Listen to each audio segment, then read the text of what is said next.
J'ai visé ces clients. Je me suis dit, OK, je vais m'adresser à qui? Je vais Mmh. m'adresser à quelqu'un qui va mettre 7 à 15 000 dans un deux roues. Tu vois, mon premier locataire, il avait une belle Triumph. Moi, j'ai vu l'exploitation de la moto. L'agent IMO n'avait pas compris le truc, quoi. Et même lui, il a avant de me dire, mais enfin, tu fais pitié, pourquoi t'achètes ça? Enfin, c'est nul, quoi.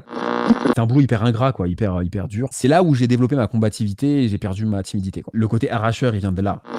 Pour la première fois de ma vie, je suis contemplatif. En fait, J'adore. j'ai tellement été dans la course, tu vois, pendant 30 ans. Tu vois, j'étais dans la course, je voulais m'en sortir. De jurer qu'il n'y aura pas de bullshit. Je le jure. Salut à toi, bienvenue sur le nouvel épisode de Chronique Imo. Comme chaque lundi, un nouvel épisode. Et aujourd'hui, on a la chance d'être accompagné par Alexandre Lacharme. Salut Alex, Salut Mathieu. comment vas-tu? Bah écoute, je vais très bien, je te remercie, j'espère que toi aussi. Franchement, je suis hyper content. Je suis content parce qu'aujourd'hui, on va parler d'un sujet que moi, je connais mal, qui, je sais, pour toi, t'a souri, et d'ailleurs, même énormément souri, puisqu'aujourd'hui, tu vis de ça. Mm. On va parler de quoi aujourd'hui, Alexandre? Aujourd'hui, Mathieu, on va parler des parkings, de l'investissement dans les parkings, qui est vraiment une niche dans l'investissement, Ouais. qui est un peu méconnue. Je pense que tu n'es pas le seul à pas trop connaître, mais qui je t'expliquerai, est une bonne manière d'investir, simple, accessible, et plein d'avantages. D'accord. Bon, toi qui écoutes tous les épisodes chaque lundi, tu le sais que je suis pas du tout impliqué dans les parkings, les garages, etc. Évidemment, j'ai des garages et j'ai des parkings qui sont associés à mes investissements locatifs, mais j'en ai pas, on va dire en tant que tel. Donc aujourd'hui, l'idée c'est vraiment d'aller puiser dans l'expérience d'Alexandre et de retirer tout ce qu'il y a de plus important à se souvenir pour pouvoir, si possible, dupliquer. Et d'ailleurs, je crois que tu as, il y a quelques semaines, publié ton livre qui en parle. Oui, tout à fait. Le 16 juin 2022 est sorti Investir dans les parkings pour Ah oui, créer c'est sa frais, liberté très frais. financière. Donc hyper frais aux éditions Erol. Et le livre se vend très bien, est très bien mis en avant et plaît. Donc Ouais, je vous suis devez pas être hyper beaucoup en plus à content. parler de ce sujet. Non, on n'est pas beaucoup. Je suis pas le seul. Il y a déjà eu deux, trois autres livres sur les Ouais, parkings qui étaient chez des éditeurs un peu moins prestigieux, ouais. mais qui sont des bons livres aussi, que j'ai lus. La différence du mien, c'est que je mets beaucoup de perso. Je raconte ma vie, mon enfance, d'où je viens. Donc il y a un vrai récit. Et c'est pas Ouais. uniquement un guide pratique. Je mets beaucoup de perso et je l'ai écrit seul aussi. J'ai Hmm. vraiment écrit mon bouquin. Il y a beaucoup d'auteurs qui n'écrivent pas leurs livres. Donc soit c'est quelqu'un qui l'écrit à leur place, ça s'appelle un prête-plume. C'est quelqu'un qui Bien va sûr. rédiger tout le livre. Ou soit c'est un co-auteur, c'est-à-dire c'est quelqu'un qui va aider l'auteur à Hmm. structurer, à écrire, etc., avec des rendez-vous réguliers. J'ai Ouais. la petite fierté, mais pour moi qui fait toute la différence, dans la sincérité du message. Hmm. Dans le no bullshit que tu revendiques à travers ton super podcast, tu vois, le Zéro no bullshit. bullshit, bah moi, il n'y a pas de bullshit dans le livre. C'est-à-dire que le livre, c'est vraiment moi qui l'ai écrit à 100% pendant 8 mois. Et j'ai passé mes soirées en rentrant de mon boulot de commercial où j'avais mal à la tête à écrire le bouquin, mes week-ends, je ne voyais plus mes potes. Ouais. Et donc le livre, tout ce qu'il y a, c'est moi qui l'ai écrit à la virgule près. Bon. Donc il parle vraiment, quoi. Est-ce que tu veux faire une petite rétrospective, un petit rétropédalage en bonne et due forme pour nous dire qui tu es exactement, enfin, qui est Alexandre, qui était le jeune Alexandre, la genèse de tout ce parcours, c'est quoi et qu'est-ce que tu as fait pour en arriver là et qu'est-ce que tu fais aujourd'hui au moment où on parle? Bien sûr. Écoute, je suis né le 17 avril 86, donc ça fait déjà 36 ans, né à Paris, enfant unique, voilà, Mhm. un père, une mère. À 9 ans, mon père malheureusement décède. Je me retrouve Mhm. seul avec ma mère, donc une situation très compliquée. Ma mère pas propriétaire, donc j'avais la frustration de pas être propriétaire. Donc tu vois, tu es un peu instable financièrement. Tu dis, bah, mes petits copains à droite à gauche, ils ont l'appartement qui vaut de l'argent, ils ont du patrimoine. Mhm. Moi, il y avait un déficit de patrimoine me concernant ma mère. Donc ça Mhm. m'a beaucoup frustré, beaucoup fait de peine, beaucoup fait de mal. Et je me suis dit, il faut que ça change. Ça Voilà. arrive jeune, ça quand même, hein. On s'en rend Très compte jeune. jeune quand on a. Ouais, ouais. Tu sais, je pense que c'est ça, 9 10 ans, ça y est, on comprend la société, comment, les strates, on a les prémices et on se dit, je suis dans telle ou telle strate. Complètement. Je suis entièrement d'accord avec toi. Ça arrive très jeune. En fait, très jeune, on ressent les choses. On se dit, je suis du bon côté, du mauvais côté. Il me manque ça, j'ai pas ça. Et ça nous crée des problèmes, tu vois. Ça nous Hmm. crée des frustrations. Et moi, plutôt que de me morfondre, de me plaindre et tout, bah, très très jeune, plutôt que les autres, hein, de fait, par rapport à mon histoire, je me suis dit, il faut changer, quoi. Mais j'avais pas le manuel, hein. Je savais pas comment faire. Je savais pas du tout, mais ce que je savais, c'est que je voulais m'en sortir. Donc moi, ce qui est très très fort dans mon histoire, et j'en parle dans le bouquin, c'est j'avais envie de m'en sortir. Coûte que coûte, j'étais déterminé à m'en sortir. Et ça, c'était impossible d'échouer pour moi. Je voulais vraiment y arriver, quoi. Ok. t'as cette mentalité un petit peu fonceur, arracheur. À fond, à Ça, fond, à ça fond. te, ouais, Arracheur. ça te correspond? Arracheur, c'est un bon mot, arracheur. J'aime Hmm. beaucoup. Fonceur, arracheur. Je crois Moi, que je lâche rien. je crois que t'as été commercial, c'est ça? J'ai été commercial pendant 12 ans. Ok. Donc, si tu veux, pour faire un peu la rétrospective, donc j'ai ça à 9 ans. Ensuite, bon, bah, la vie continue. J'ai fait un bac littéraire, tu vois. J'aimais bien les arts, le théâtre, écrire, Ouais. etc. C'est peut-être pour ça que j'ai écrit le bouquin aussi. J'ai fait un bac littéraire. J'aimais beaucoup écrire, beaucoup lire, écrire des chansons aussi, tu vois. J'aimais beaucoup l'écriture, les rimes, les choses comme ça. J'ai un vrai côté littéraire. Tu vois, rien à voir avec l'immobilier. Bon, pas d'argent, donc je me dis, ouah, littéraire, qu'est-ce que je vais faire? Ah oui, J'ai pas envie d'accord. d'être prof, j'ai pas envie de, tu vois, d'être un acteur raté en coloc à 40 ans, enfin, sans stigmatiser personne, mais voilà, c'était pas la vie que je Non, voulais non. parce que j'avais pas le backup patrimonial. Si Mhm. j'avais le backup patrimonial, tu vois, avec un appart dans Paris, machin truc, je me serais dit, j'aurais peut-être pris plus de risques. Là, je me suis dit, il faut que je me sécurise. Je suis allé voir ma mère, je lui ai dit, tiens, je vais faire une école de commerce, un peu comme tout le monde, tu vois, le choix par défaut, quoi. Elle m'a D'accord. dit, bah, moi, je peux pas te mettre 8 000 euros par an pendant 5 ans, quoi. Donc, Mhm. il y a l'alternance. Donc, j'ai fait l'alternance. Super bien, t'es payé, tu payes pas l'école et t'as un petit salaire entre 800 et 1200, 1100. Et j'ai fait l'alternance et premier poste commercial, quoi. Ouais. Commercial dans une petite start-up qui vendait de la pub et des pages de communication, des pages de pub pour des marques biologiques. J'en parle même dans le bouquin, tiens. Gros choc, trop violent, quoi. Trop violent. Moi, je sors d'un bac littéraire, enfin, laisse tomber, quoi. Et j'arrive, J'imagine on me dit, totalement. non, mais on me dit, t'as un ordi, un téléphone, tu me sors des contrats et si t'es pas rentable, on arrête. Mais c'était la guerre. Prospection téléphonique dans le dur, annuaire, Pour vendre de la pub, on est d'accord. Google.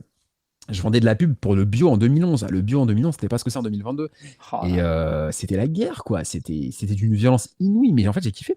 bien Parce sûr. que ça a été dur au début, mais en fait, j'ai plongé dedans. Tu vois, c'est comme toi dans l'immobilier ou moi ou tout le monde. C'est qu'en fait, tu as peur et à un moment, boum, tu sautes du plongeoir, tu fonces et là, tu prends goût.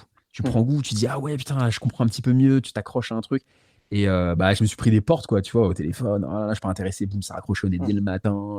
Comme ceux qui te vendent du CPF, là, maintenant, ou des formations. Là, voilà. D'accord. Et du coup, bon, après, sauf que nous, on a essayé de le faire bien, quoi. Et bon, petit à petit, j'ai réussi à faire des contrats, j'ai réussi à vendre, j'ai fait de la prospection, on est allé sur des salons en Allemagne, on faisait du porte-à-porte aussi. Et c'était un boulot hyper ingrat, quoi, hyper dur. Et c'est là où j'ai développé ma combativité et j'ai perdu ma timidité, quoi. Tu vois, D'accord. j'ai vraiment, le côté arracheur, il vient de là, tu vois. Mais j'ai plus peur maintenant de décrocher le téléphone, je suis à l'aise. Et C'est hyper ça, formateur le commerce, hein. commercial, franchement, je conseille à tout le monde de faire un peu de commercial, soit pour vous si vous avez une boîte, ou soit un stage, une alternance ou quoi. Franchement, c'est très formateur. C'est clair. Même au job d'été, moi je le conseille Ouais, souvent. Mais c'est marrant, ça nous fait un point en commun, puisque j'ai été moi aussi commercial pendant de longues années, et puis sur mon dernier poste, directeur commercial. Et donc j'ai vu un petit peu les ok. deux facettes. Et effectivement, si tu écoutes ce podcast, que tu es un jeune, que tu as envie d'investir, que tu es motivé, et que tu as ce truc, si on peut te définir, si tes potes, ils t'appellent l'arracheur dans ton groupe de potes, eh ben, passe un été à aller faire de la prospection pour une boîte qui a besoin d'aller flyer ou d'aller faire de la prospection pour derrière arracher des contrats. Je peux dire que tu vas énormément gagner en confiance en soi, puis en tout un tas d'autres choses, mais je trouve que c'est très formateur. Le commerce, à mon avis, c'est la base de tout. C'est la base de tout. Ouais. Franchement, c'est la base de tout. Tu apprends à respecter le client, tu apprends à te faire respecter aussi. Hmm. Tu apprends la notion de service client. Tu vois, quand Hmm. tu as des locataires après, c'est hyper formateur. Enfin, Oh moi, tu là. vois, les dizaines de locataires que j'ai, bah, j'ai un relationnel avec eux que j'aurais pas si j'avais pas été commercial. Donc, ouais, donc j'étais commerçant dans cette boîte. Après, j'ai été manager des ventes dans un grand magasin parisien, donc Galeries Lafayette, un peu Hmm. chef de secteur, etc. Dans le luxe, tu vois, la joaillerie, horlogerie, parfumerie, etc. J'ai été chef de projet aussi, je m'occupais des partenariats, donc c'était encore du commercial Hmm, hmm. et un peu plus. Et ma dernière expérience, c'est pendant 4 ans, j'étais aussi commercial, je gérais tout un secteur et les clients particuliers. Donc j'ai fait du B2B, je bossais avec les pros, j'ai fait du B2C. Donc en fait, dans ce parcours de 12 ans de salarié que j'ai Hmm. quitté, Dieu soit loué, il y a eu des startups et des grands groupes. Ouais, Grands groupes. Mais quand je dis grands groupes, c'est les plus grands groupes. Plus grands groupes du luxe en 4 lettres. d'accord. Ouais. Donc vraiment, on a tout fait. B2B, B2C, Donc là, ouais, euh, tu j'ai un ressors panel. de ces 12 ans d'expérience professionnelle, mine de rien, avec un gros bagage. Ça forme un homme. Mais à quel Ouais, quand même. moment de ces 12 années, tu te dis, il faut que je fasse de l'investissement immobilier parce que tu es venu pour nous parler de ça à un moment donné. Donc vas-y, Ouais. dis-nous. À quel... écoute, ça c'est venu tôt en fait. C'est venu quand j'étais dans cette startup dans le bio Ouais. commercial, c'est là où j'ai dit il y a un problème quoi, dans l'équation. Il y a Ah. enfin, je gagne pas assez, je dépense trop, je vis dans Paris, j'ai Mmh. plus d'argent à la fin du mois, je suis à découvert, ma mère, elle est locataire, il y a pas d'argent de côté, mais qu'est-ce que je vais faire, quoi? Mmh. Enfin, elle est où la porte de sortie? La vie meilleure, elle est où? C'est quand? C'est quoi la pelote de laine où qu'on va tirer? Tu vois? Je Le vois bout totalement. à s'accrocher. Et et si tu veux, j'ai commencé à lire des bouquins un peu, développement personnel, finances perso. Bon, en 2011 et à 2012-13, il y avait pas grand-chose. Mmh. Regarder des vidéos sur YouTube et cetera. C'était un peu les débuts, sur ces thématiques en français. Ouais. Aux États-Unis, il y avait un peu plus de trucs et à un moment, j'entends parler du parking et du coup, je me dis: «Pourquoi pas?» Je regarde ce que j'ai sur mon compte, je vois 4 000 €, ou ça, genre un peu plus, peut-être 5 000 €. Déjà, c'était un miracle, hein, que j'ai 5 000 €. Je sais même plus d'où c'était venu, mais bon, c'était un miracle et j'ai regardé les petites annonces et j'ai trouvé une annonce à 4 000, invraisemblable, et j'ai foncé et puis c'est comme ça que j'ai fait la première. Tu as fait ça sans te former? Tu as fait ça sur le tard? Tu t'es dit: «Comment je Sur le vais» tard, franchement, il y avait pas de formation dans les parkings à l'époque. ouais. J'ai fait ça sur le tard. J'ai Un vraiment petit regardé calcul de des renta et tu parti, quoi? ouais, à peine. Ouais, oui, oui, quand même, mais OK. Tu l'as oui, je acheté suis cash de pas toute façon? parti, je l'ai acheté cash bien sûr, je suis pas parti, non plus à l'aveugle comme un touriste, mais Mmh. Heu, moi, quand je fais un truc, je le fais à fond, tu vois? Ouais. Arracheur, j'adore ton le mot que tu as employé, il est top. C'est je m'arrache, c'est-à-dire que je fais un truc, je dors plus, quoi. Mmh. Tu vois, j'ai un truc en tête, je dors plus. C'est-à-dire que je veux un truc, Ça j'y pense tout le t'obstine. temps, tout le temps, tout le temps. Je suis obstiné, vraiment obstiné, c'est important et c'est une vraie qualité dans l'investissement, Ouais. dans l'entrepreneuriat. Et je me suis dit, moi, j'ai écouté j'ai lu des bouquins, des formations, mais pas très poussées, tu vois? C'était pas non plus ingénierie, patrimoniale, financière, et cetera. Mmh. Heu, j'ai compris les grands principes de, tu un bien immobilier, tu payes des frais de notaire et cetera et en échange, tu as un loyer. Mmh. J'avais pas trop compris les impôts, hein, c'est venu par la suite, mais je me suis dit: «Bon, je vais avoir une petite rente, un petit loyer». Le parking, je pouvais mettre qu'une moto à 45 € par mois, franchement, tous mes potes se foutaient de ma gueule. Ils Ouais. disaient: «Mais attends, ton parking, tu vas t'emmerder, notaire, truc, tu vas gagner 45 € par mois, c'est ridicule», tout le monde se foutait de OK. moi. J'ai dit: «OK, ne vous inquiétez pas». Maintenant, ils achètent le livre, hein. Et du coup, Ouh, ça fait mal. ça m'a fait le déclic, tu vois? 45, je donne mon RIB, je trouve un locataire hyper vite, je mets une annonce sur Le Bon Coin et là, quand je vois le 45 arriver, tu vois, tous les entre le premier et le 5 du mois, je fais: «Ouh là là, il y a un truc à faire» et du Ça se coup, je me sens duplique. plus ouais, il y a un déclic et le déclic, il faut l'avoir et après j'ai enchaîné, parallèlement à mes jobs de salarié. Donc alors attends, donc 4 000 €, c'était le prix d'un parking moto, en fait? Ouais, moto, c'est-à-dire que c'est un parking, qui est un vrai parking au cadastre, hein, c'est pas une fausse place, mais c'est un parking où on ne pouvait pas garer une voiture, même une Trop petit. petite Smart, c'est trop petit. Donc si tu veux, en 2013, le marché n'existait pas de ces parkings moto. Ouais. Donc si tu veux, l'agence immobilière, ça devait être un Century 21, avait sur les bras cette petite place parce que l'agent immobilier avait vendu un appartement du propriétaire et Sans le lot était rattaché ouais. et du coup, ils ont vendu le truc sans le lot parce que ça intéressait pas l'acquéreur, je pense et du coup, l'agent immobilier était un peu, il savait pas quoi faire de cette petite place à 4 000, donc personne ne voulait. Ouais. Personne n'avait compris qu'on pouvait garer une moto. Ils se disaient: «Mais qu'est-ce qu'on fait? On met une poussette, on met un caddie, on met des Ouais, cartons». ouais. Enfin, tu vois, il y avait un gros souci d'exploitation. Moi, j'avais entendu parler du parking moto, une semaine avant sur YouTube ou je sais plus trop quoi, donc moi, j'ai tout de Ouais. suite tilté. Tout de suite: «OK, je mets une Mmh. moto, ça va». J'ai pris les dimensions 2 m 20 sur 1 m 40, ça rentre en biais et cetera Mmh. et du coup, moi, j'ai vu l'exploitation de la moto et l'agent IMO n'avait pas compris le truc, quoi et même lui, il avait envie de me dire: «Mais enfin, tu fais pitié, pourquoi tu achètes ça? Enfin, c'est nul, quoi» et C'est bon, génial. bah, Moi, finalement j'adore. J'adore quand ça commence comme ça et que ça monte crescendo. Donc on est ah, moi, d'accord ça a que commencé petit, hein. mais c'est pas en dur, il y a pas de parpaing. C'est un marquage au sol, en fait, on est d'accord? Marquage au sol, il y a pas de parpaing, c'est pas un box. Ouais. Moi, toutes les places que j'ai achetées, c'est des places ouvertes. C'est OK. en copro, tu vois? Je C'est pose pas la en question parce que c'est extérieur. important. C'est important, ouais, parce tu vois, il y a plein de choses. Il y a les garages en extérieur avec une toiture où Ouais. tu vas devoir changer ta toiture et cetera. Tu as les parkings en copropriété extérieure, soit sur des toits ou soit devant les résidences. Mmh. Donc moi, tout ce que j'ai acheté, c'est des places, en copropriété sous des immeubles d'habitation des années 60, 70, 80, 90, des petites copros et Mmh. c'est des places avec un marquage au sol. Tu vois, Ouais. tu as de la peinture, et tu as, Mmh. aucune porte, tu pas de boxage. J'ai jamais Mmh. voulu boxer et Mais c'est cetera. Donc moi, smart. c'est ça. C'est smart parce que tu es dans une copropriété, tu es biker, tu as une belle, je sais pas moi, Harley ou quoi, tu vois? Moi, je suis pas biker, mais j'ai des amis qui le sont. Je sais qu'une Harley, ça va tout de suite taper cher. tu as envie qu'elle soit sur une place, pardon. Tu n'as pas Ouais. envie qu'elle soit entre deux places, en biais, sur le côté, tu as envie qu'elle soit sur une vraie place. Donc, à mon avis, les 45 € par mois, ça les vaut largement. Ça a été ma stratégie. C'est-à-dire que moi, j'ai visé ces clients. Je me suis dit, OK, tu vois, je vais m'adresser à qui? Je vais Mm. m'adresser à quelqu'un qui va mettre 7 à 15 000 dans un deux roues. Tu vois, mon premier locataire, il avait une belle Triumph, Mm. rutilante et tout.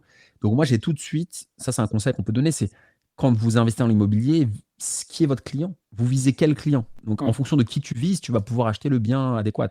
Mm. Et moi, je savais que je voulais viser le client, tu vois, qui a une belle moto, comme tu dis. J'ai des clients qui ont des Harley, et qui n'étaient pas contre payer 45 € pour protéger sa moto à 10 000, quoi. On va rentrer dans le vif du sujet là, ça y est, je le sens. Ok. Euh, la transition est toute faite. Avant de commencer les questions un peu plus incisives, je te laisse poser ta main droite sur le livre sacré de Chronique Imo et de jurer qu'il n'y aura pas de bullshit. Je le jure. C'est juré. J'adore. C'est mon moment préféré du podcast, faut que tu le saches. Ah, ok, avec plaisir. Les gens s'y attendent jamais. Mais qu'est-ce qu'il raconte? Il est Et je m'y fou, ce attendais pas non Mathieu. plus là, tu vois, mais c'est bien. Ok. Donc, tu achètes des parkings. Il y a juste un marquage au sol. Pourquoi que les motos? Aujourd'hui, tu ne loues qu'à des gens qui ont des motos? C'est quoi ton business model? Parle-nous de ça. Alors, je loue pas qu'à des motos, je loue aussi à des voitures. Ça dépend. Ça Ok, dépend. Moi, j'ai beaucoup fait la moto parce que c'est plus rentable. Je vais t'expliquer pourquoi. super. Aujourd'hui, une place que vous achetez, enfin que vous louez 100 € à une voiture, si vous la divisez en 4 motards à 50 €, vous faites 200 € de chiffre d'affaires. Vous le multipliez par 2. Ça se discute même Ça a été pas. ça mon idée en fait. En fait, mon idée est hyper simple. Ça a été de me dire, aujourd'hui, moi je mets 100 € une voiture, c'est un exemple, hein, 100 € une Ouais, ouais. voiture, où je mets 4 scooters ou 4 motos à 50 €, soit 200 €. Et ça m'a développé le cash flow. Ouais. Et du coup, bah, quand je faisais un crédit pour une place, le crédit me coûtait 100 € par mois. Bah, du coup, la place me générait 200 ou 250 € par mois. Et du Attends, coup, on bah, peut mettre, excuse-moi, ouais. on peut mettre 4 motos sur Ça une place de dépend. parking? Ça Ah dépend ouais, de la c'est ça. disposition. Ah En ouais. fait, ça dépend. Tu vois, la première place que j'ai achetée, tu peux en mettre qu'une seule. Vraiment deux, c'est pas possible. Tu as des places qui vont être entre deux voitures avec un mur au fond. Là, il y a un problème. Parce que si tu mets deux au fond et deux devant, les Il n'y a pas motos de... du fond peuvent pas sortir parce qu'elles sont D'accord. bloquées. Ok. En revanche, si ta place, elle est par exemple, tu vois, contre un mur et que tout le monde peut sortir et que c'est Ouais. pas entre deux voitures, bah là, tu peux carrément mettre 4 voire 5. Tu as Mhm. des places aussi dans les copros qui sont des doubles places en enfilade. Moi, j'ai des parkings, il y a 10 motos. Je fais des boucheries. J'ai un Yes. parking, j'ai 250 € de remboursement de crédit, il y a 700 € de chiffre d'affaires, un studio. Ah ouais, c'est dingue. Sans les inconvénients, sans les Et c'est ce chauffe-eau, que sans j'allais te les dégâts dire, des sans eaux, les inconvénients. sans le chauffe-eau, sans le dégât des eaux, sans les peintures, sans la loi Allure, sans la législation de la trêve hivernale, sans rien, avec un bail code civil, rien. Et Tu du vois ce que je veux dire? coup, Donc là, ça parle, là.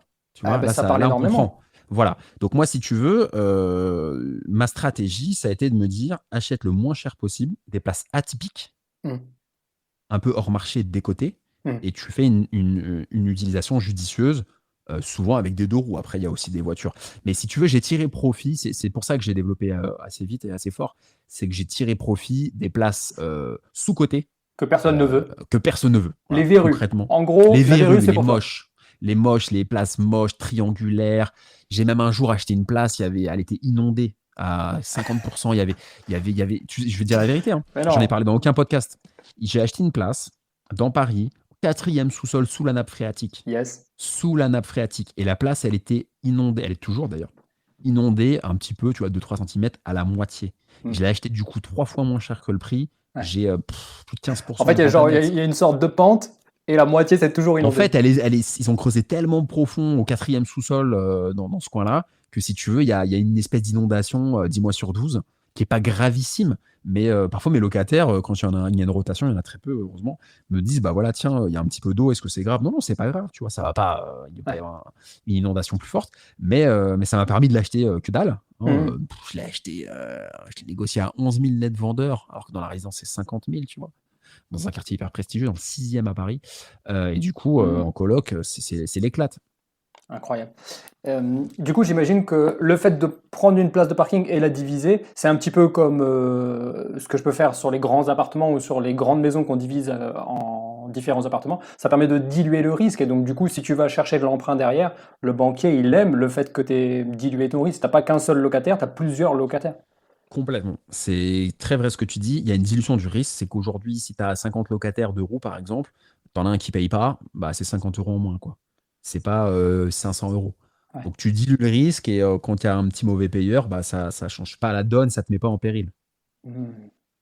Franchement, même t'as 4 motos, il y en a un qui part, tu trouves pas à le louer tout de suite, t'as toujours Bah, 150 euros. T'as ça toujours reste plus. 50 euros de Bah oui, plus que bah si t'avais une exactement. voiture. Exact, t'as tout compris. Ça reste plus rentable que si tu avais une voiture. Donc tu vas pas pleurer si tu as une place vacante. Hmm. Tu peux te laisser 2, 3 mois tranquille parce que Hmm. ça te rapporte quand même plus. Donc c'est tout bénef. Ça fait vraiment, c'est frais en fait. C'est frais en temps. Je pense que si, toi qui nous écoutes, si tu es jeune ou moins jeune, peu importe, on s'en fout, mais que t'as pas encore investi et que tu as envie de mettre quelques billes, des billes que tu as de côté, peut-être de l'argent qui dort et qui est en train de se prendre l'inflation dans les fesses, bah, peut-être que tu as envie de le mettre quelque part et ça serait peut-être plus intelligent de le mettre dans une place de parking comme Alexandre et peut-être de la diviser, peu importe, je sais pas, ça dépend. J'imagine qu'on peut pas acheter une place de parking à l'extérieur, si, pour ce genre de choses. Explique-nous comment vous Ouais, faites. t'as des places de. Alors moi, j'ai jamais fait. T'as des places de parking à l'extérieur. Hmm. Après, à l'extérieur, faire une division de place, je recommande pas trop. Hmm. Euh, je préfère acheter plutôt des places à l'intérieur, Ouais. hein, dans des copros fermés. C'est plus sympa. Après, vous n'êtes pas obligé de faire de la colocation de 2 roues parce que faut pas forcément faire ça systématiquement. Mais Hmm. disons qu'il faut surtout voir l'investissement dans les parkings comme un bon pied à l'étrier, une bonne manière de commencer, sans trop d'argent Ouais. et puis sans les contraintes d'un appart. Parce qu'un appart, c'est quand même des contraintes, hein. Toi, tu le vois aussi, hein. Ouais. Tu as des contraintes de travaux. Après, soit on est bricoleur, on a des amis bricoleurs, etc. Et dans ce cas-là, ça peut le faire. Hmm. Soit vous connaissez personne et là, vous allez vous faire ouvrir sur les prix en faisant des C'est appels à des ça. entrepreneurs. Ah, C'est waouh. pour ça que c'est important ce que tu disais tout à l'heure, notamment par rapport à ton livre, qui est bourré d'humain et bourré de ton histoire et de ta Mm. personnalité, de qui toi tu es vraiment. En fait, je pense que l'immobilier, il est différent pour tout à chacun. Il va y avoir 100 personnes, il va y avoir 100 aventures immobilières. Moi, c'est vrai que j'ai une affinité particulière avec les travaux, j'adore ça. J'adore gérer des hommes sur un chantier, organiser, faire les agendas, etc., les suites de chantier. Bon, on a tous notre affinité. Mais je pense que pour quelqu'un qui a un... Ça commence à combien on peut investir dans les parkings? Moins de 10 000. Moins de 10 000. Moins de 10 000, tu as une Tu te place. rends compte, ça existe nulle part, ça. Bah oui. Bah, c'est le meilleur. C'est une des choses les plus abordables en termes d'immobilier, quoi. Avec les Même un caps, étudiant, il peut-être, pourrait mais peut-être, avec un mais peu moi, je l'ai d'économie. fait, j'étais en alternance. Eh Je l'ai ouais. fait, j'étais encore. Voilà, j'ai gagné très peu. Un étudiant peut le faire. Et comme tu disais, en fait, c'est une question d'affinité. Moi, par exemple, tu vois, les travaux, etc., ça me dirait. Alors, je trouve ça super, des beaux Hmm. travaux, etc. Mais si vous avez l'affinité des travaux, bah, peut-être que vous n'irez pas là-dessus. Mais si vous avez une phobie, il y en a qui ont des phobies des travaux, ça leur fait peur et tout, Hmm. bah, le parking, c'est un avantage. Parce que les seuls travaux que vous aurez à faire, c'est aller chez Castorama, acheter un rouleau de peinture. Ça va vous coûter 30 euros une fois tous les 5 ans. Ouais, ça va. Pour refaire le marquage, tu veux dire? Pour refaire le marquage. Un petit Ok. rouleau, un petit pot de peinture, hop, ça vous prend un quart d'heure, vous laissez sécher, c'est tout, ça va. Et encore, si vous avez envie de le faire, sinon vous allez sur le bon coin, vous prenez un auto-entrepreneur et puis Ouais, c'est fini. complètement. Alexandre, c'est quoi le move 20-80 que tu fais par rapport à ton business d'investisseur dans les parkings? Il y a un truc qui est très 20-80, généralement on a ça chez tous les investisseurs. C'est quoi ce truc? Tu veux dire dans quelle partie Ouais, ça peut être n'importe quoi. C'est peut-être au moment de la recherche ou au moment de la mise en location ou dans la communication avec tes locataires. Tiens, pourquoi pas? Je sais pas. Ah, si tu veux, Pour optimiser. pour optimiser, il y a une chose que j'aime beaucoup faire, c'est que je mets en relation le locataire. Alors, c'est un parking, donc il n'y a pas besoin d'état des lieux. Ça, c'est un avantage aussi, Ah, hein. très bon Très, très, point. ah oui, très important.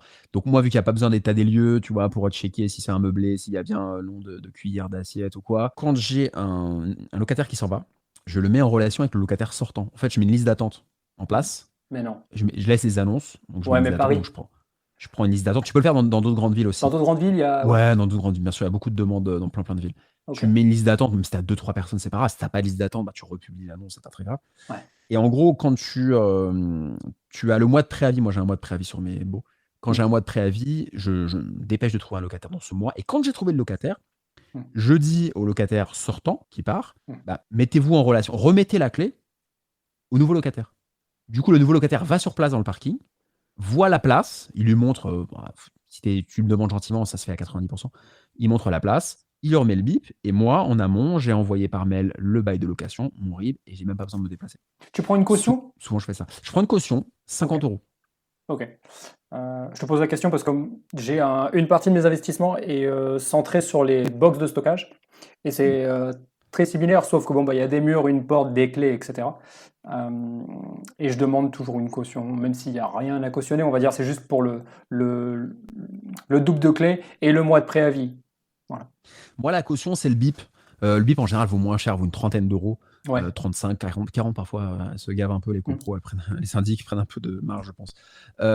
Mais si tu veux, pourquoi je prends une caution? Parce que si jamais la personne me perd la télécommande, le BIP, bah moi, ça me coûte de l'argent d'aller demander au syndic un nouveau BIP. Donc pourquoi est-ce que je lui offrirais? Donc c'est 50 euros. Voilà, c'est un chiffre rond, je vais pas faire 40,80. C'est 50 pour tous. Donc là, on a compris, on veut investir, on veut se lancer, on peut partir avec un petit capital. Mais aujourd'hui, enfin, j'imagine qu'aujourd'hui, tu ne veux pas acheter un parking un par un. Peut-être que tu achètes en lot. C'est quoi? Est-ce qu'il y a une stratégie plus pour quelqu'un qui est un peu, tu vois? Ouais, bien sûr. Alors, si vous démarrez à acheter un premier parking en propre, voilà, en son montage de société, c'est bien. Si vous êtes un peu plus aguerri, tu vois, aujourd'hui, là, si je commençais maintenant à 36 ans, ouais, je serais peut-être pas un parking qui rapporte 45 euros. Quoique, mais bon. Après, vous pouvez acheter en lot. Moi, parfois, j'ai acheté 6 places d'un coup. Vous pouvez acheter en lot. Et quand tu achètes en lot, il faut, Ouais. tu peux faire financer ça, la banque, elle finance? Ouais, bien sûr. Ok. Ah, je me suis fait financer avec des prêts IMO. Hein. Ah Prêts ouais, IMO, des classique. parkings même à 20 000. Hein. Ah oui, oui, oui. En fait, c'est ça qui est surprenant, c'est que le parking, vous pouvez vous faire... C'est un bien immobilier, hein, à proprement parler, mais ça reste un bien immobilier. Et vous pouvez vous faire financer avec la même qualité de crédit Ok. qu'un appartement, même avec un différé. Vous pouvez demander un différé. Comment la banque accepte un différé? Explique-nous Non, ça. parce que pour eux, en fait, même un différé, c'est pour les travaux. Ouais. Même si tu n'as pas de travaux, ça coûte rien au banquier de différer le crédit. Il faut juste Au contraire, demander, il il faut gagne de oser l'argent. demander. Bien entendu. Moi, parfois, pour me renfouer un petit peu, sur des parkings très rentables qui me rapportent 300-400 euros en faisant des grosses colocs, je demande un différé. Différé soit d'amortissement ou d'intérêt, ou différé total aussi. Et moi, en général, juste sur une simple demande, j'ai 6 mois de différé pour un parking. C'est toujours bon à prendre si on a envie, besoin d'un différé. Mais voilà, aujourd'hui, j'ai des parkings où il y a des crédits immobiliers, 6 mois de différé, sur 20 ans. Comme ça rend du Des cash. crédits de 20 ans. Ok. Et du coup, il y a un cash flow positif parce que je les exploite bien et ça roule. Hein. Ok. Aujourd'hui, tu as envie, on va dire, enfin, c'est ton activité principale, c'est de t'occuper de ton parc de parking. Ouais. À côté de ça, tu as publié ton livre. Donc, du coup, j'imagine que ta conviction, c'est le partage maintenant. Tu es plus rentré dans cette phase-là. Je suis plus dans le partage, ouais, maintenant, je suis exactement. Maintenant, j'ai pas une stratégie vraiment de racheter. Je veux pas racheter tous les parkings. Moi, je suis le mec lambda, next door, tu vois, comme ils disent. C'est-à-dire, moi, mon positionnement, je suis pas un institutionnel. Je pourrais, j'ai des gens qui veulent. J'ai déjà eu des investisseurs qui m'ont dit on fait des gros trucs en SCI lourd, etc. C'est pas trop. Moi, mon truc, c'est je suis un mec lambda. Ça t'excite pas? Ça pourrait, mais moi, je suis plus dans une posture du mec lambda, un peu qui s'est lancé et tout le monde peut le faire et qui veut montrer l'exemple qui veut prouver aux autres que c'est possible par l'exemple. Ok. Tu vois. Donc aujourd'hui, je suis plus dans une démarche de partage avec ce livre qui joue la transparence. Tu vois, toi, dans ton podcast, c'est No Bullshit. Franchement, le livre, j'ai tout mis, quoi. J'ai plein de gens qui m'ont dit, mais pourquoi tu fais ça? Tu te scies la branche sur laquelle tu es, tu vas te créer des concurrents. Mais c'est comme ça. Les concurrents, je les ai déjà. Je les avais déjà avant le livre. Donc vraiment, je me suis dit, ok, bon, il y a déjà des concurrents, je suis pas le seul. Puis avant le livre, j'ai parlé sur plein de podcasts du truc. Donc ça a développé le truc. Et puis à un moment, il faut y aller, il faut partager. Donc moi, aujourd'hui, ma conviction, c'est de partager ce que je fais dans des livres. Donc il y a eu le premier, il y en aura certainement d'autres. Je forme aussi un petit peu, je coach un petit peu, pas beaucoup vraiment, les gens que je sens bien en one-to-one, tu vois, ça je le fais un petit peu, mais pas de manière trop agressive. Super. Et puis je passe du bon temps, je fais du sport. Ouais, tu vois, tu prends du temps pour toi, pour la je prends vie. du temps pour moi, en fait. Pour la première fois de ma vie, je suis contemplatif. Pour la première fois de ma vie, en fait, J'adore. j'ai tellement été dans la course, tu vois, pendant 30 ans. Tu vois, j'étais dans la course, je voulais m'en sortir, j'avais la dalle, je bossais comme un fou. Et je me posais pas, j'étais un hyperactif. Et là, pour la première fois, je te jure, de ma vie, il y a des gens qui m'envoient des messages avec mon bouquin en story. Qui vont me dire, j'ai adoré ton livre, je les connais pas. Et je profite de ça. Et je profite d'un café au soleil, d'un Bien thé, sûr. d'une petite terrasse. Moi, pendant longtemps, j'esquivais les terrasses avec les potes. Je disais, non, moi, je suis dans mes trucs, boum, boum, boum et tout. Et là, je profite de la vie. Donc, je m'autorise de profiter de la vie et de gérer mon emploi du temps comme je le veux. C'est beau. Et c'est pas mal. J'ai juste omis une question tout à l'heure par rapport à King, si je peux me permettre de revenir. Ouais. C'est, étant donné que tu achètes dans des immeubles, est-ce que du coup, il y a des charges de copropriété? Comment ça fonctionne par rapport à un parking? Alors, bien sûr. Alors, ouais, en fait, c'est comme un appartement. C'est-à-dire qu'un parking, tu as des charges de copropriété qui sont assez faibles. Tout dépend après de la gestion des charges, hein, Mmh. ça dépend. Et malheureusement, les charges de copro ont toujours tendance à investir, hein, pour les appartements séparés. Mmh. Comme conseil, je pourrais dire aujourd'hui, des charges moyennes en copropriété dans un immeuble, ça va être entre 15 et 19-20 € par mois. Les charges sont D'accord. appelées trimestriellement. En général, c'est entre 15 et 20 € par mois. C'est pour l'électricité, en fait, en vrai. C'est pour un peu tout, tu vois, un peu Ouais. tout. On participe, pro rata de charge, Ouais, il c'est est juste un pour prorata, peu énormément de importe. postes, pour plusieurs postes, mais on participe effectivement aux charges de l'immeuble étant propriétaire d'un parking. Mmh. Les charges peuvent varier, si vous avez une rampe, donc une rampe d'accès, c'est le top parce que, tu sais, pour descendre avec la voiture et tout, c'est top. Si OK. tu as un monte voiture, tu vois, Ouais, un monte charge, parfois dans carrément. certains parkings, Ouais. ça fait peur d'ailleurs. Vous rentrez avec la voiture, dans la petite copro un peu, il y a pas la place, Exigu, ouais. exigu. Vous appuyez sur l'ascenseur, boum, souvent ça rebondit, boum, catastrophe. Ça coûte hyper cher C'est aux chéro? propriétaires, très cher. Ça tombe en panne. Les entreprises qui dépannent, elles prennent un fric Mmh. fou, donc ça fait monter les charges. C'est d'un Là, autre temps, ça, franchement, ça se voit plus. non, ça existe encore, je te jure, dans les villes, en fait, où il n'y avait pas la place d'avoir un monte, enfin d'avoir une rampe, il y en a. Mais ça se fait plus trop, oui, oui, mais Ouais. les immeubles existent encore. Mais par exemple, tu vois, C'est un bon tu point vas de payer. vigilance, en tout cas, à C'est regarder. excellent, très, très important. Tu vois, par exemple, des charges de 15 € par mois pour un parking avec une rampe propre, et cetera. Si tu as un monte voiture, tu vas passer à 30 € par mois. Tu peux Ouais, le doubler. double. OK. Et parfois, tu as même des trucs encore plus sophistiqués où tu appuies sur un bouton et ça te met directement à la place. Tu appuies sur 23 et ça va descendre ta voiture. Ah yes, OK. C'est le train fantôme, en fait, le train de la mine, tu vois? Et ça t'emmène directement sur ta place. Là, OK. on passe à 50 € par mois. OK. Moi, j'ai vu des parkings à 50-60 € de charges par mois. C'est les charges parfois d'un appartement Ouais. pour un parking. Donc T'aimes là, t'aimes voyager, Alexandre? oui, oui. OK. Parce que du coup, je me fais une réflexion là par rapport au Japon et notamment à Tokyo. On voit beaucoup dans les films, je sais pas si t'as déjà vu ce genre de Ouais, truc ouais. là, des espèces de roulettes où t'as toutes ces voitures et ces motos qui s'enchaînent, ces espèces de roues comme ça qui Ça vaut une tournent. fortune là-bas, je crois, un parking. En plus, Ah ouais, ça doit être une ça dinguerie. vaut une fortune. Franchement, il y a peut-être des investisseurs chauds là-bas, hein, dans les parkings. Il doit y avoir Bah, un alors là, business là-dessus. ils ont dû, mais là, c'est des emprunts de millions, hein, mais peut-être que ça tient mieux là-bas, hein, c'est peut-être un peu plus fiable. Mais je sais qu'en France, franchement, prenez vos jambes à votre cou et tapez un sprint d'Usain Bolt, tu vois. Mmh. T'as ça, mais tu cours. Mmh. Alors en plus, là où ils veulent vous avoir, les vendeurs ou les agents IMO, c'est qu'en fait, la place est pas chère. Donc vous vous dites, waouh, je suis dans un quartier hyper cher. La place, elle est beaucoup moins chère qu'une place normale. C'est une bonne affaire. Sauf que les charges, elles sont de 150 € par trimestre. Donc en fait, et l'agent va pas te le dire. Enfin, est obligé de te le dire, est obligé Ouais. de te les Il va donner, pas appuyer dessus quoi. mais il va pas appuyer dessus. Mmh. Et du coup, bah, tu vas l'acheter et puis après, tu vas te retrouver à avoir une place qui est pas rentable. Donc faites Mmh. super gaffe. Franchement, la première des questions à avoir, c'est Mmh. envoyez-moi les relevés de charges. N'écoutez pas, prenez pas pour argent comptant ce qu'il vous dit, hein. Bien sûr. Et non, mais tu vois, tu as des gens qui prennent pour argent comptant. Moi, tous les jours, tu as des gens qui m'écrivent, ils me disent j'ai envie d'acheter un parking. Et du coup, ah, bah, il m'a dit que c'était 20 € par mois. Mais il t'a dit ou t'as vu? Ah, il m'a dit. Ah, ouais, mais c'était en 2017. Mmh. Ah, maintenant, c'est 26. Ah, ouais, bah, ok, ça peut changer, tu vois. Donc, faut vérifier. Et je crois qu'il faut aussi faire attention si au dernier relevé de, je sais pas comment ça s'appelle, pas le relevé de charge, je me rappelle plus, si l'ancien propriétaire a bien payé, parce que sinon la dette se transfère au nouveau propriétaire pour les charges de copropriété, qui n'auraient pas été Alors, j'ai réglées. jamais eu le cas de figure.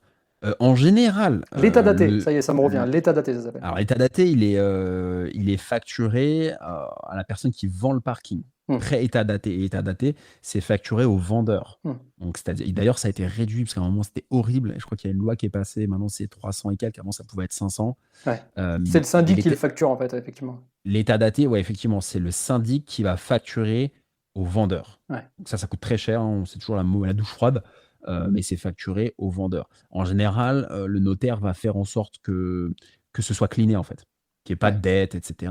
Si vous avez un bon notaire, il va faire attention à ça. Après, c'est OK aussi de racheter avec la dette, hein. S'il y a une dette de 400 € et que pour vous c'est OK parce que ça reste dans votre coefficient de rentabilité, enfin je veux dire, à un moment donné, moi j'ai Pourquoi déjà pas? acheté Après, des produits que ouais. personne voulait parce qu'il y avait soit de la dette ou soit des travaux qui faisaient peur, hein. C'est un petit peu la même chose.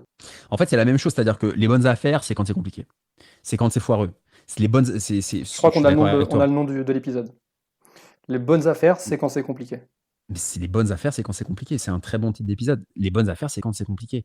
Quand il y a l'annonce est moche, c'est souvent une bonne affaire, tu vois. C'est un héritage, un truc. Quand il n'y a pas de bonnes photos, quand il y a un truc qui n'est pas très clair, c'est là où c'est intéressant et c'est valable pour les appartements, pour les immeubles, mais aussi pour les parkings. Moi, les meilleures affaires que j'ai faites, c'est Hmm. quand il y avait le vendeur qui était en conflit qui devait de l'argent à la copropriété, qui s'entendait pas avec le conseil syndical, ça c'était des Hmm. super affaires. Euh, Quand il y avait des litiges sur est-ce qu'il y a assez de place pour circuler, etc. Tu vois, c'est là où tu fais des bons deals. Quand c'est trop propre, tu te fais C'est ouvrir, pas hein. pour toi. C'est pour le bon père de famille. Quand c'est trop propre, c'est pour le Bah, bon père de famille. c'est du Pinel ou des choses comme ça, tu vois. C'est pour le bon père de famille. Quand c'est trop propre, tu payes cher, hein, tu te fais ouvrir en deux. Donc après, à toi de voir, hein. Merci d'avoir partagé tout ça. On va passer à l'étape des 10 mini-questions. Donc l'idée, c'est d'y aller cash pistache, quoi. Donc je te laisse répondre ce qui te vient en premier. D'ailleurs, tu as le droit de commenter, mais essaye de répondre vite. C'est parti. Épargner ou investir? Les deux à investir quand même. Investir pour pouvoir épargner après, peut-être. Ah, c'est les deux, hein. Ah non, mais je Ou dois alors, répondre cash en fait sans réfléchir. Si, si, il faut que tu réfléchisses, mais il faut que tu Alors, choisisses un des deux. c'est d'abord épargner Ouais. et ensuite investir. Hmm. T'as un ratio, peut-être un. L'épargne forcée. Ouais, Faut mettre. Moi, j'ai mis beaucoup parce que j'ai ouais. vraiment vécu en dessous de mes moyens. J'y suis allé fort, comme tout ce que je fais. Mais en général, on dit 10%. Pour moi, c'est pas assez. Moi, j'ai mis plutôt. À un moment, j'étais salarié et tout. Genre, je mettais 2000 de côté tous les mois, tu vois. Alors, non, non, vraiment. Je C'est conseille d'épargner marrant. 20% si vous pouvez. Ouais, ouais, faut y aller 20% fort, en fait. ouais, Faut de, y aller de fort. votre reste à vivre. Faut y aller fort, ouais. C'est marrant, ça me fait penser une petite. J'ouvre une parenthèse. Astuce de crevard, je te le dis en direct. Lorsque j'ai commencé à travailler, j'ai pris un job les soirs dans un bar, ce qui me permettait du coup de ne pas aller manger des kebabs ou aller au resto avec mes potes me taper des bières, parce que du coup je bossais et donc j'étais jamais dispo, donc moi j'étais jamais aux soirées, etc. Et donc d'une part je dépensais pas et d'autre part je prenais un salaire. Petite astuce de crevard, je referme la parenthèse. Patrimonial ou rentable investissement? Waouh, ça dépend. Tu veux pour moi ou en soi? Je pense pour toi. Je pense vraiment pour toi. Rentable. Rentable, ouais. Ouais, parce que quelque part, enfin, si on pourrait rattacher tes places de parking à quelque chose de patrimonial, parce que clairement, tu es dans une ville où tout, le moindre caillou, le moindre Ouais, ça a gravier. pris beaucoup de valeur, ça s'est beaucoup valorisé ce que j'ai acheté. Ouais. Mais c'est moins prestigieux, quoi qu'il arrive, tu vois, le parking, c'est moins. Tu peux gagner 10 000 avec des parkings versus 10 000 avec des apparts. Quand Hmm, t'en parleras à tes amis, l'appart, il y a toujours un côté un peu plus noble parce que hmm. tu peux y vivre en cas de coup dur, etc. Mais tu peux faire du patrimonial en parking, hein, si t'achètes pas cher. Ouais, tu peux, bien sûr, ça marche. Ok. Bourse ou crypto? Waouh, des trucs que je fais pas trop. Ok. Pas beaucoup. Bourse, parce T'as le que droit. j'aime bien Alors, pour l'univers le des coup, entreprises. si tu fais pas du tout et tu t'intéresses quand même Crypto aussi un petit peu, si, un petit peu, mais ça demande du temps, faut être dedans. Bah, tu me diras la bourse aussi. Ouais. Euh, mais je trouve ça moins sécurisant que la pierre. Moi, la pierre, il y a un côté plus lent, plus lisible, Ouais.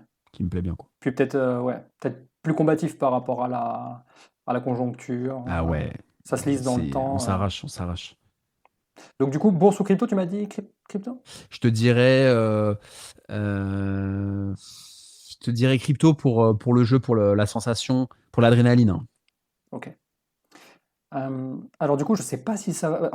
T'as de l'immobilier locatif autre J'ai que. revendu là. T'as revendu, ok. J'avais un appartement, j'ai revendu. La prochaine, J'ai c'était fait, j'ai rénover investi, hein. soi-même ou faire rénover. Je sais pas si t'as une allergie aux travaux.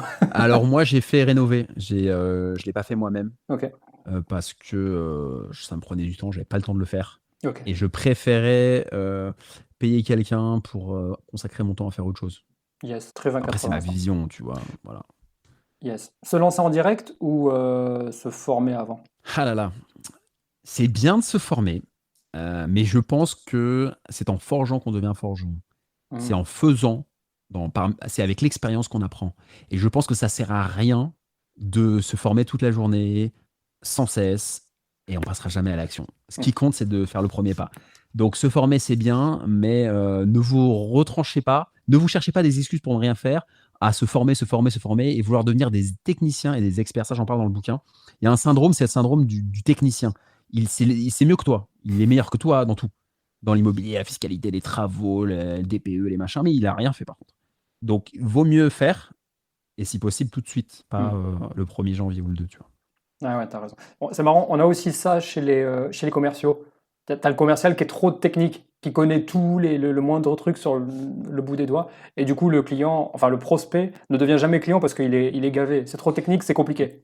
Mais exactement, et c'est très vrai ce que tu dis, il faut pas trop complexifier, je Non. pense. Parce que plus tu complexifies, plus tu le fais pas et quand tu es vendeur, quand tu es commercial, on dit toujours, c'est bien d'avoir 2-3 offres max parce que si tu as 5 offres, tu vas le perdre ton client. Mhm. Il va se dire: «Mais attends, qu'est-ce que je vais acheter comme service ou comme produit?» Donc je pense qu'il faut avoir un discours clair et pour quand on vend, quand on est vendeur et pour soi-même aussi. Donc plus on a une vision, on se dit: «Bah tiens, je vais aller plutôt dans le parking, dans ci, dans ça. C'est telle voie, telle direction, faut y aller», plutôt que de se dire: «Oui, mais si je fais ça, il peut y avoir ça, il y a ça et ça». Donc ayez plutôt une pensée simple. Monopropriété ou copropriété? Ouh, waouh! Moi, me concernant, je suis en copropriété. L'avantage, c'est que, la facture, tu la divises. Hmm. Alors que la monopropriété, bon, ça tombe pour toi. L'inconvénient, c'est que, tu es un peu, dépendant de toutes les décisions. S'il y en a qui font n'importe quoi, tu es un peu tributaire des conneries des autres. Ouais, t'es pas tout seul, quoi. Tu pas tout seul et ça, c'est chiant pour des gens comme nous qui aimons bien maîtriser les choses. Yes. Acheter en direct ou avec un agent? Waouh, les 2, franchement. J'ai été assez surpris, tu vois? On pourrait se dire: «Ah, je vais faire des économies en me passant d'un agent immobilier», mais il y a des agents qui m'ont fait Hmm. des super, ils m'ont apporté des super deals, super parking. Ok. Donc il y a pas trop de règles concernant ça. Franchement, si l'agent fait bien son boulot, il y a des affaires. Ouais. Si l'agent est bon, déjà, il a un premier regard et c'est un premier filtre important pour toi. Tu gagnes du temps parce que ça a un coût le temps. Le temps, ça a un coût. Le temps perdu, c'est dur, tu le Hmm. rattrapes pas. Donc si un agent est pertinent et te fait gagner du temps, ça peut être pas mal. Ok. Chacun son notaire ou un notaire pour deux? Ah bah, chacun son notaire. Oh là là. Hmm. Alors là, je suis catégorique. C'est vrai? Alors là, C'est par sans expérience. retour. Ah non, mais là, faut avoir son notaire. Hmm. Il va défendre tes intérêts. De la partie adverse, tu sais pas s'il est de mèche, s'il y a une petite, j'ose pas dire une compensation, mais bon, on sait pas ce qui se passe. Donc moi, Ouais. je veux mon notaire. J'ai mon notaire qui m'a suivi sur toutes les opérations, toutes les transactions, toutes les Ok. mutations. Et il faut avoir son notaire. Faut avoir son notaire. Fidélité à son Toujours. notaire et on dort Ouais, tranquille. pas mal, ouais. C'est bien d'être fidèle à son notaire. J'ai réussi à négocier des honoraires grâce à ça. Ah, Ah oui, bien sûr, j'en parle même dans le bouquin. J'ai réussi à négocier des honoraires de rédaction, de compromis, d'actes, et cetera, en disant: ok. Attendez, ça fait 6 fois que je passe avec vous, au lieu de me faire 500 €, faites-le moi à 300. J'ai vu que c'était plutôt 300. Ah d'accord. Sur un simple mail, j'ai gagné, 200 €. C'est toujours ça de prix. Frais. Donc sachez que vous pouvez négocier, les frais, en fait, de prestations, les émoluments, et cetera. Je ne sais plus trop comment ils appellent ça, du Ouais. notaire. C'est Ok. négociable. Donc il y a une grande partie chez le notaire qui va à l'État. La majeure partie, c'est pas pour le notaire, c'est pour l'État. Mais, la partie, qui va au notaire, les honoraires si vous voulez, ça c'est négociable, hein. Hmm. Faut le savoir. Ouais, c'est des frais de rédaction et effectivement, si Il vous faut êtes savoir fidèle, que c'est négociable, mais il faut pas après, si c'est la première transaction que vous voulez négocier ouais, 50 €, vous allez être mal vu. faut Mais, parier le si parquet, vous quoi. êtes un bon client, si vous êtes un bon client sympathique, bon contact, on sympathise, comment allez-vous? Ah, depuis la dernière on peut vous permettre, après faut le sentir, mais, il faut le savoir. Hmm. C'est possible. Euh, Jamais d'apport ou toujours de l'apport? Il y a pas de règle. Avant, je faisais 110 donc pas d'apport. Ça a un peu changé, c'est un peu moins intéressant maintenant. Donc c'est bien d'avoir un peu de cash de côté quand même. Hmm. Avant, j'en avais pas, c'était un flux tendu. Quitte Maintenant, à c'est pas le quand même mettre, bien. garder à l'autre Si côté tu as pour pas à le mettre, prouver. c'est mieux. Ah oui, oui, il faut avoir de l'argent de côté, hein, ça c'est sûr que si on peut emprunter, on dort mieux la nuit avec du cash, hein. Hmm. D'ailleurs, toujours par rapport à ça, banque en direct ou courtier? Waouh, j'ai eu les 2. J'ai eu un courtier pour un appartement qui m'a ouvert un compte, dans une banque, régionale, avec une délégation d'agence, une petite agence, mutualiste Hmm. et derrière j'ai fait, toutes mes opérations de parking avec cette banque-là. Hmm. Donc, c'est pas mal un courtier. Faut pas être radin et vouloir grappiller, 1 000 € par-ci par-là. Si le courtier peut vous faire gagner de l'argent en vous obtenant un beau crédit, dans une banque avec des bonnes conditions, il faut y aller, hein. Ok. C'était les 10 mini-questions d'Alexandre. Est-ce que tu as bullshité pendant cette interview? Non, Zéro bullshit. je le jure, je t'ai dit la vérité. Avant de te laisser partir, on va répondre à la question de la semaine. Donc, c'est une question de Mathéo sur Insta qui m'écrit à moi. Il me dit: tu parles assez souvent d'emprunter à la banque, mais un héritage pourrait permettre d'acheter directement. Non. Il me dit non. Euh, Qu'est-ce que t'en penses, Alexandre, de la question de Mathéo? En gros, il nous dit, moi, je prône pour l'emprunt bancaire tout le temps, presque.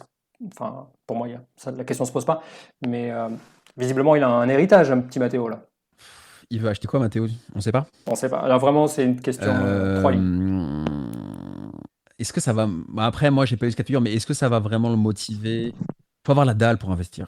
Je suis désolé, hein, mais faut avoir la dalle, faut avoir la dalle, faut avoir la dalle. Soit un parking, une maison, un appart, ce que tu veux. Si c'est un héritage, moi, j'aurais tendance à dire, garde, si tu as un héritage, garde ton argent pour dire à la banque, regardez, j'ai X somme, tu vois, j'ai 100 000, 200 000, 50 000, 300 000, et tu fais un crédit. Comme ça, la banque, elle va te prendre au sérieux. Hum, Elle va dire, voilà, monsieur a 100 000 de côté, mais il préfère emprunter. hum. Après, tout dépend de sa situation. S'il n'a pas d'emploi, il aura du mal à faire un crédit. Donc, peut-être qu'il peut acheter comptant. Mais s'il a des rentrées, qu'il est éligible au crédit, Hum. Mathéo, vaut mieux garder ton argent au chaud pour faire plaisir au banquier et de Quitte à lui faire prendre un un petit crédit. produit bancaire. Ah, il faut jouer le jeu, hein. Bah, tu vois, je suis content que tu es commercial, puisque les commerciaux, ils comprennent le principe de contrepartie. Tu vois, Ouais, concession, contrepartie. Et ça, c'est très, très, très important. J'en parle aussi dans le bouquin. C'est que, win-win. mais oui, mais ça, tu l'as compris, mais tout le monde ne l'a pas compris. Quand tu n'as pas été commercial, tu ne l'as pas compris. Tu as des gens qui veulent tout de la banque et ils ne donnent rien. Ils veulent l'emprunt de 300 000, les meilleures conditions, le différé, mais ils ne prennent pas une carte de crédit. Ils ne prennent pas un PEL, pas une assurance vie, ils ne prennent rien. Et ça ne marche pas. Bah, La bonne stratégie, c'est on me donne un crédit, on me prête de l'argent, je suis reconnaissant, bah, je vais être équipé, comme on dit dans le langage bancaire, je vais prendre quelques produits bancaires. bien Et sûr. ça, c'est important d'avoir une concession contrepartie. Et ça, quand tu as été commercial, tu le sais. Yes. Et pour terminer, Mathéo, tu nous diras sur Insta si tu as, apprécié la réponse et si tu veux développer, on peut chatter, il n'y a aucun problème. La reco de la semaine, c'est celle d'Alexandre. Qu'est-ce que tu nous recommandes? Alors, si vous aimez bien les montres, j'ai une chaîne de montres sur YouTube qui s'appelle Tocante, Toncantes, et qui Ok. parle de montres. Je fais des essais de montres, en fait. Je vais chez les gens un peu comme les youtubeurs de voitures, tu sais, Ouais. qui rencontrent des gens, t'en as deux, trois connus, et qui vont essayer leur voiture. Moi, je vais essayer les montres des gens. Ils me disent, ah, tiens, j'ai une montre héritée de mon grand-père, ou j'ai acheté telle montre. Et je vais chez eux avec ma caméra en mode vlog. Bah, raconte-nous, tu l'as eu quand, qu'est-ce que Un tu délire. fais, tu peux nous dire quoi sur cette montre. Et je monte un vlog de 8 à 15 minutes et je balance ça sur YouTube. Et il y a des super Magnifique. résultats. Ça cartonne, Tocante. Et Top. c'est mon petit dada, en fait. Et donc, je passe mon temps à faire du montage vidéo. Tu vois, j'ai time blocking d'organisation. Et le matin, tu vois, je fais un peu de montage, je monte tout sur Final Cut, sur mon ordi. Et Mais voilà ça comment il m'éclate, en utilise fait. son temps, Et voilà l'investisseur. comment j'utilise mon temps. Tu vois, je suis pas en train de rien faire, D'accord. hein. Et c'est un néophyte peut regarder ou faut vraiment être Non, non, ah, passionné? mais c'est D'accord. hyper vulgarisé, quoi. Il n'y a pas de langage technique. C'est Magnifique. l'horlogerie pour tous, décomplexé, sans snobisme. Ouais. En fait, j'ai voulu rendre un truc un peu prétentieux, tu vois, les montres, machin, Ouais. en vulgarisant et tout le monde peut y trouver son compte. Un peu comme, je te dis, les youtubeurs qui sont avec des voitures de ouf et qui t'en parlent comme s'ils te parlaient d'un jouet, quoi. Et moi, c'est un peu le même délire et je l'ai appliqué aux montres. Et ça Why m'éclate. not? Why not? Yes. Et en plus, c'est un super produit d'investissement, si je Ouais, ne ouais, m'abuse. aussi. Donc, c'est un produit de plaisir et d'investissement. Donc, ça m'éclate bien, tu vois. C'est un peu mon dada en ce moment. Alex, merci beaucoup d'avoir pris tout le temps et d'avoir partagé en mode zéro bullshit avec nous. À très vite, j'espère, dans un prochain épisode. Merci Mathieu, merci pour la pertinence de tes questions et ton accueil. C'était un plaisir.